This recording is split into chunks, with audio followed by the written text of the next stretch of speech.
This was real helicopters interacting with a real train. By the sort of 6th or 7th take, I thought, well, this is fun, but this could go drastically wrong any second now. Yeah, it was dangerous, and that's why I wanted to be the guy walking under the helicopter. Hey, Chris Hemsworth here. Hi, my name is Sam Hargrave, director of Extraction 2. This is Don't Try This at Home. A deep dive into how we create the intense action and stunts of our film. When you're trying to create a memorable fight, remember that you don't create memorable fights from day one. As Malcolm Gladwell says, it's 10,000 hours, right, to become an expert at something. I first started as a stuntman. I met Chris in, I think, 2011 when we did the first Avengers. I was doubling Chris Evans, and then Chris was Thor, obviously. Sam has just an incredible attention to detail, an amazing work ethic, comes from a stunt background. There are many memorable moments in the Marvel Universe for me. I had a great run there. It's like 8 years, I think, of working on different movies. I wanted to bring a little bit of that Hong Kong action cinema that I was so inspired by to the Marvel Universe, and I thought, what better way than throwing myself off a building and hitting a bunch of things on the way down. He's an athlete. He brings an athleticism to it that I think is second to none as far as the people that I've worked with. From there, flash forward to on the set of Infinity War, which I was the stunt coordinator on for the Russo brothers. So having done that for most of my stunt career for like 15 years, I would say I had at least 10,000 hours of shooting and cutting action. That translates over to when you're directing action on a movie like Extraction 2, you have this depth of confidence and resources to draw from the years of directing action. Hi, and I apologize. Yeah, you're doing that, and then I'm gonna go with these guys. Get right into your scene here. Yeah. If the stunt's going not how he planned, he'll get in and do it himself. He'll often grab the camera and also kind of do the camera work himself.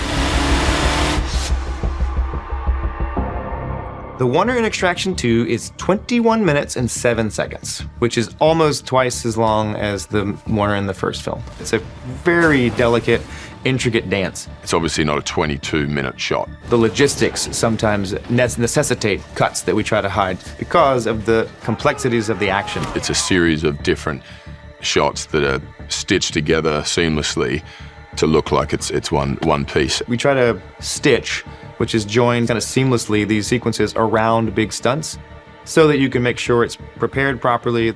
So we'd probably do 2 or 3 minute, I think, pieces, and mostly. And yeah, there was a lot of pressure to, you have a line of dialogue at the start of the sequence, a big fight scene. And then you move on and you stitch the next one together. But again, the intention is for the audience to experience that moment in time with the character in real time. Whatever it is the character's going through, that camera becomes the proxy for the audience. And so you become like a character. It's like a play. You're putting it out there in real time, and it's all about pacing, and you want to make sure that the audience is able to experience it but not be overwhelmed. We did have 3 distinct sections we had to work through, which was the prison break, the car chase, and the train. Action! Go!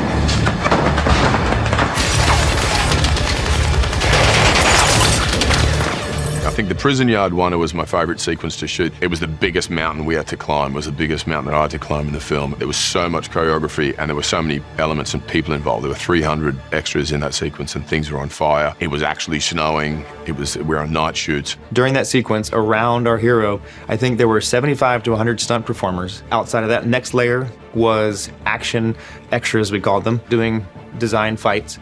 And then beyond that were just the background performers. We had an amazing stunt team overseeing all that and keeping an eye as they're watching. I'm focusing on Chris, what's his journey, but also trying to open up my peripheral and say, like, what's that guy doing over there? You have to have the team, not only the actor who has to try to recreate what he did from one take to the next because you're blending them together. You have to have the background in sync to match what they did, take after take. They try to be in the same spot, which is almost impossible. And the camera has to coordinate with the actors, and he's moving in amongst all the stunt people, so they have to be fighting and looking over their shoulder and moving for camera when he wants to cross behind them.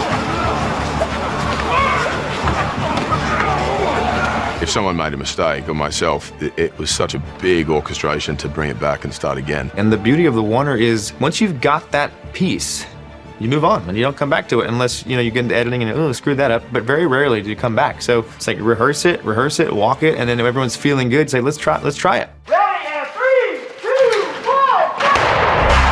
Hands down, bar none, the most difficult moment to capture in the Warner was landing a helicopter on a moving train. People will probably assume that a lot of this was done on blue screen, and it was like you hang the thing on a crane. That was not, it was real. It was a real helicopter. That was Fred North, the helicopter pilot, with 5 stunt performers on the chopper, flying in and landing on a train moving, I think it was between 30 and 45 miles an hour. We had a train moving at full speed. We were in the middle of Prague, middle of winter, so we had snow to deal with and all the elements. There were a lot of discussions about that, like why do it that way? Why take the risk? I think audiences can tell the difference. There's just a visceral experience of real stunts happening that you can't replicate with CG or blue screen stuff. It was about making the action authentic and gritty and truthful. To ask someone else to do that, where if things go wrong, things go really wrong, it felt wrong. So I did it myself. I walked under the chopper and we got a shot. And I don't know if you've ever walked into the downdraft of a helicopter, but it's like walking into a hurricane.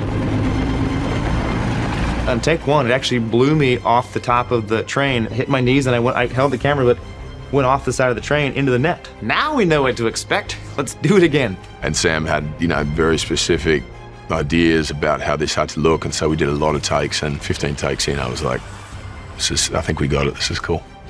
Time to move on, get me off the train. Hands down, the most difficult shot of the movie. It was pretty exhilarating and nerve-wracking, but makes for one of the coolest kind of action sequences I've been a part of. When designing large action sequences, specifically like a battle sequence or a large prison brawl, there's so many elements that have to be designed and put into place for everything to go smoothly that you got to just break it down piece by piece. One of the first things is, what's the journey of your main character or characters through that sequence? Once you get that kind of sorted out, or at least an idea, then you start building around them. Okay, who do they interact with? What's the most exciting thing to happen close to them? And you just keep building and building and building from the foundation of the journey of your hero through that scene. Not just having action for the sake of action, but having a story within that action and having there be drama, because otherwise it just becomes a little redundant. One of my comes out to convince. Yeah, no, did you hear him say don't push me? Just like as soon as he said, don't push me, you're scaring him. Like just So whether it's Thor or Tyler Rake, you're like, what does this character want during the course of this sequence? And so you have to kind of chart that. We wanted to make sure that each character within the action scene had a very strong emotional motivation, and we're staying true to that. we can see you see that, and eyes go. And you have to route his journey. And so what's the most interesting conflict along the way? Who does he come across? And what skills does he use to get out? And anytime it sort of felt gimmicky or felt like we were kind of doing it just for the sake of, then we'd have to reassess and go, okay, how can we insert something here that grounds this moment? You need the armature of the character's journey in order to build the action around it. A big part of my process is a stunt previs, which we call fight viz or stunt viz. When we get the script, and from the directing side, I turn it over to the stunt team. I rely heavily on that team, and after discussions with me, we talk about, all right, what's the character's journey? What's the arc? What's happening emotionally before and after? Okay, you have those parameters, it's in a prison, and go. And they'll go into this rented out warehouse usually, put down a soft matted floor, and then use boxes, and you use those as kind of a mock set building. The choreography is like a play, like a dance, like any beautiful piece of theater where multiple elements are having to be as specific and accurate as one another for it to work. So it's really cool. I pulled up some footage, some nature footage of a lion being surrounded and attacked by a bunch of hyenas. I was like, that's the thing. The look in that lion's eye and the way the hyenas were attacking is like, that's what I want. And so they're like, okay, so give that to the stunt team, and they look at this lion being attacked by hyenas and they're like, you're sure? And we had moments in there that it felt very much like that, and they start to film it, and they start to get an idea. When you review those kind of weekly as they shoot them, edit them, they'll put sound effects to them.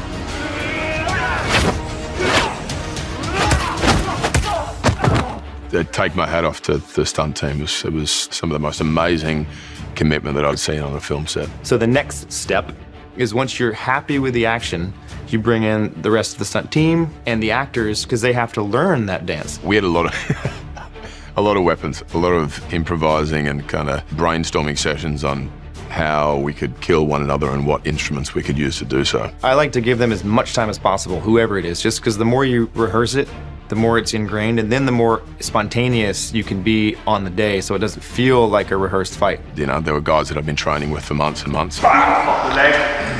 She's behind you. Make people keep her behind you. Stay back. I remember it came up when we were brainstorming, and it's like, we want it to be snowing outside. It's winter, it's cold. What if Tyler Rake was on fire?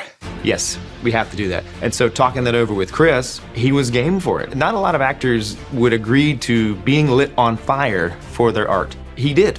Multiple times, because, you know, not every take is perfect. The director and all the stunt performers and myself have to be in sync perfectly in order for this to sell. Chris, being the stud that he is, he only takes, you know, sometimes that sequence was a couple weeks, but sometimes a couple days for a fight scene. He'll absorb it, he'll do it with the stunt team. His double, Bobby Holland-Hatton, will go work with him. Underneath at the bottom, push forward, and then you push the gun and they both fall into the wall. It's like improv, right? That doesn't just come out of nothing. It comes out of massive preparation. Rehearsal is the reason you can be spontaneous on set. Study the masters. Study Jackie Chan films. Study, you know, Chad Stahelski's movies, Dave Leitch's movies, like people that do great action. Study the movies. How did they capture action? Where do they put the camera for this punch? And a great way to do that is try to recreate your favorite scenes from those movies, shot for shot, move for move. Get that to where you look at it and you go, that's pretty darn close. Then do the next one. And you do that, so now you start to understand the fundamentals, because all of the great designers, they adhere to the fundamentals, which is like, you know, do simple well and tell a story with your action. And then try to have at least one memorable moment for your character in that. Learn to do what the best do first, and your voice will emerge from that.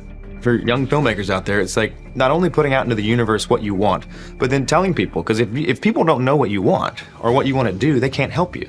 Thanks for watching, and remember, don't try this at home. Or do, but just do it safely. Don't miss Extraction 2, only on Netflix.